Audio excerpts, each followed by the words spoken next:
Welcome to another episode of the Headlight Restoration Pro. With any good method comes backup, comes time of truth, comes back your method up with a portfolio. Whether you're doing business, whether you're doing YouTube, you gotta have proof, and here you go. This is part 4. Be sure to check out part 1 to 3 as well. Portfolio number 4. Let's get down to business. Okay, as I suggested, this is the method with the best results out there. It can't get no better than this, pretty much. I've tried them all. I've tried A to Z. I've tried the 2K clears. I've tried the wet sand, the hand sand, the machine sand. I've tried the different grinders, the different drills, the L angles, the everything. This is the most amazing method. As you can see, my results are second to none. There's only a certain level that you can get with a headlight restoration. I mean, what's next from this? Walking through the headlight?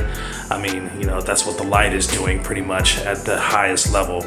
But as you see, all these videos here that I'm showing here in the beginning of this are already videos that are up, and you can stream and watch those on my channel and see the whole process, what got the light to this beautiful state here. And sometimes it's show up, put up or shut up, right? A lot of people say this is what it is, this is what it is, and they have one video out. They don't really know anything about headlight restoration.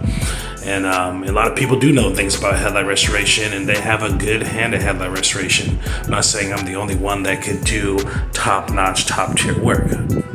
Believe me, I'm not saying that. But I'm saying this method and my style and my ideology and my knowledge are far a cut above the rest. Okay, and I'm trying to provide that to you on this channel, whether you're a detailer, whether you're everyday Joe. If you pretty much do what I say and get the things I get, and just listen to what I'm saying and do exactly pretty much what I'm saying, you can attain these results. Now look how bad this light is here, and boom. Awesome, very beautiful. And the thing is with this this method and my teachings and with my results, as you can see, they're always consistent. They're always hit. There's no miss. There's always hit. Okay. With a lot of other methods, you have a lot of different inconsistencies. Like you look at one light, like, why does it look so good? And then you look at another light and it's like, damn, I kind of see like yellowing, and I see like some weird stuff over there, scratching and stuff like that. Or I see, a little haziness there, and it just doesn't look that good, right? And then this next one, oh yeah, it looks good. And the other one looks like, oh, it looks okay. And then you start to realize, if you think about it, a lot of these methods out there are hit or miss for many reasons that I go into on this channel. Mine is just hit. It's about a 99 percentile. That other 1% is just the fact that you can only work with what is given to you. If you have a light that's super cracked up, that the plastic is stained, sun bleached, or it's just too far gone and messed up, and you can only do so much, or if it's sprayed with 6-year-old 2K clear that's destroyed the light, you can only do so much. Okay, so that's that other 1%. Overall, I gotta, if it wasn't for that, I would have a 100 percentile rating with my headlight restorations coming out like this. Okay, and let me give you a little background. I do a lot more than headlight restoration, but headlight restoration is my primary function, as I have deemed. And if anybody were to actually ever do the research, headlight restoration is the #1 most needed automotive thing out there. It's the most neglected, it's the most needed. Okay, this is not something you can just drive without. You can drive without a bumper. Hell, you can drive without a body or a window or anything. You cannot drive without proper headlights. You can, but the safety is a huge concern. Look how beautiful that is. Safety is first. You're playing with your life, you're playing with other people's lives, and it should be a law, I think, to have clean headlights or good headlights. In some places it is. Some places it is.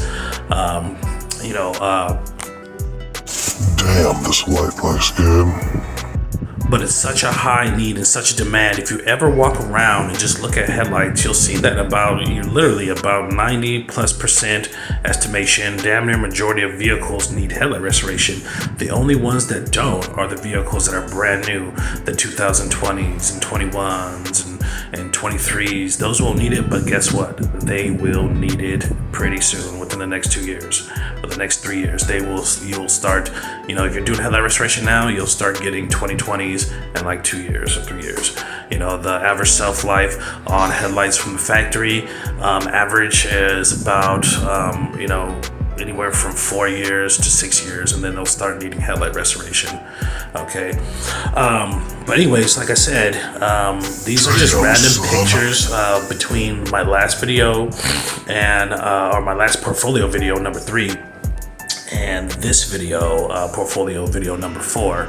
Just random ones, not all of them, just random. I don't, I just picked through the thing, and then no picking like, oh, this is the good one, this is the good one. No, I just lined up which ones I have and what videos I have and what videos are complete with good angles and good views. Okay. Like I said, I don't make videos out of every single headlight restoration I do. Like, look at this one. This headlight restoration is perfect, but there's no video on it. There's no, you can't stream on my video. This one's perfect, but you can't pull it up. This one's going to be perfect. Check it out in a minute. Look how ugly that is.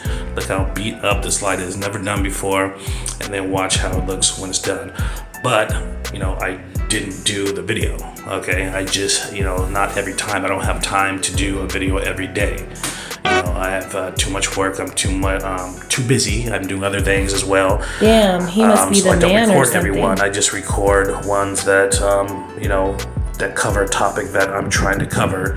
And, I could record every single one, but I just don't need to flood the internet with just mindless dribble. I'd rather have quality work, and I'd rather have quality videos coming out there to you guys.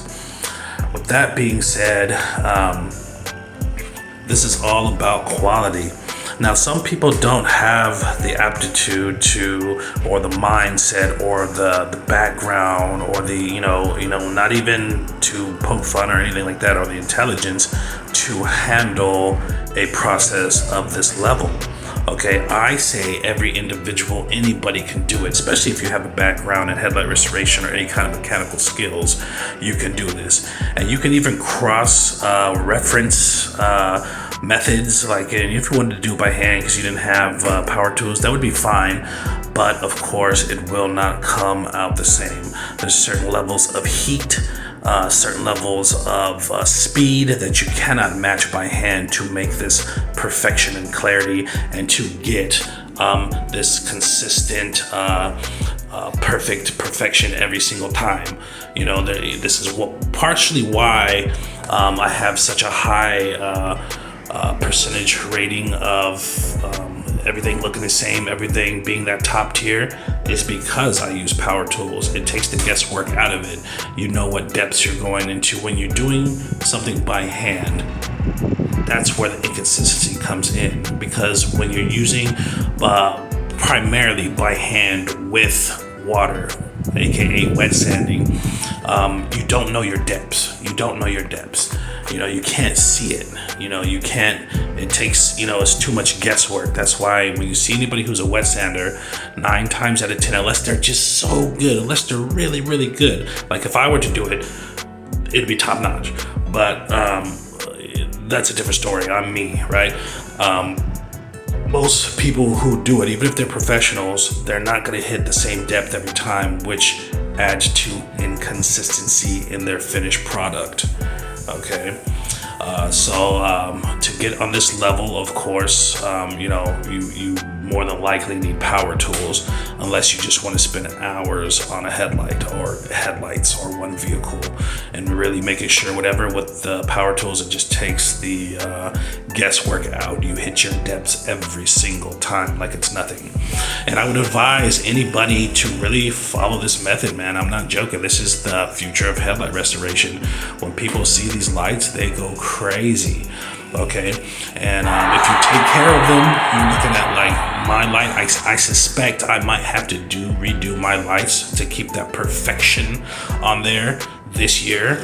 But my lights on my Acura, which is the same design as this, is over 4 years. It was 4 years old about 2 months ago, about at the end of March. Okay. I have another vehicle that's a 2013 Malibu, and those headlights are just under 3 years, and I can start to see a little something on top, but they still look perfect.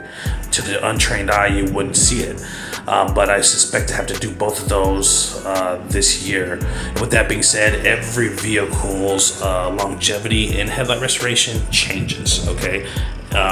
Some vehicles are more susceptible to damage or early premature damage, and some are not. So it all depends on the vehicle, all depends on how you look at that. Oh my God, I had to stop in mid-sentence. Super sexy. Look at that. I mean, really, can it get any better than that? Look at how gorgeous. See that reflection? Now watch this one. These always come out pretty nice. I think this is a Corolla or a Camry or something like that, but watch how beautiful this is. Bam. Gorgeous. I don't stop. It doesn't stop. There is no misses with this method. There's none. Like I said, the only way you miss is if you just, you can't change what the light is. If it's fucked up and it's just no good, it's gonna come out good, but it's not gonna come out the best way you want, just because it can't. It physically can't. But yeah, this method is something else. And like I said, if you don't believe me, I've tried damn near all these methods. In the beginning, I did with the 2K clear. I did it with, I tried the Spray Max for a couple of weeks, if not a month.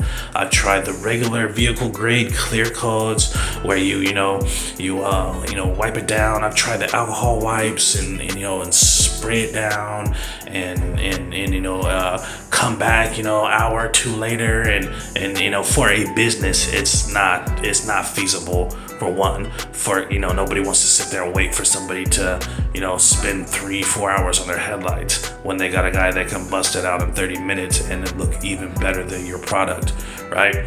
So I'm just saying, as a business, it's not feasible to use certain things. Even as a personal person, like if you want to use 2K clear and, have it sit for a day or sit for a couple hours and then come back out and sand it and then, wipe it down and spray it again, you can do all that, but it's still not going to come out as good as this. And chances are you're gonna mess up your headlights.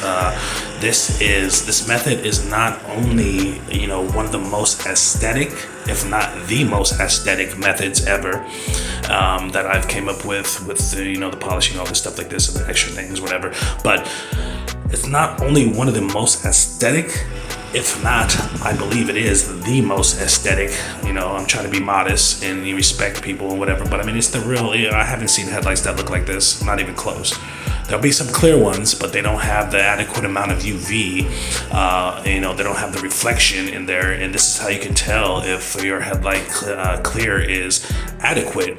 If you don't have a level of reflection to it, it's not adequate. If it's just see-through, you have no reflection, it's not adequate because it does not have the proper amount of UV coating. That reflection is coming from the UV coating inside of it. Okay, that rainbow is coming from the UV coating inside of it. At certain angles, you can see a rainbowness to it. If you don't have that, your coating is not accurate. If you don't have this mirror that you're seeing right here, it's not accurate. It's not bouncing off headlight. It's not bouncing off UVs. It's not bouncing off the sunlight, keeping the headlight cool, because this is one of the biggest things with 2K clear, or how I used to call it Y2K clear. If you don't remember Y2K, that was when everything was going to shut down because, whatever the hell was going to happen in 2000. Well, I say that about the the 2K clear because a lot of people tend to use it and it destroys headlights. Now let me tell you, I'm taking this stuff off once, twice a week from people getting their headlights done years ago, whatever, and they're just so diminished and cracked up and messed up. It's insane. It's one of the problems. People leave it on too long because they think, oh, it's still clear and it's okay, but no, it's been dead for 2 years and now your headlight's just getting ate up and cracked up and it's digging into your headlight. And from the start, it's too adhesive. It's too adhesive, okay? It adheres too hard to the headlight, causing damage and breaking in. This light right here actually has it on it, okay? See how fucked up that is? And this light has permanent damage that I had to do my best to get out, okay? And I did pretty good. But it took a hell of a lot. It cost the customer a lot more. It took, just for me, it took me about another $20 of supplies to get that shit off. Okay, and it's still, even though it looks this perfect, it still could have been more perfect. There is permanent damage in there, if you can see there. But yeah, so there's a lot of things going on with that. You have to put stuff on that is designed for headlights. Headlights need a heavy amount of UV protection, a heavy amount of insulation or heat blocking, okay? When you're not putting something on that's designed for headlights, you don't have that in there, okay? It might be clear, but it is not translucent, okay?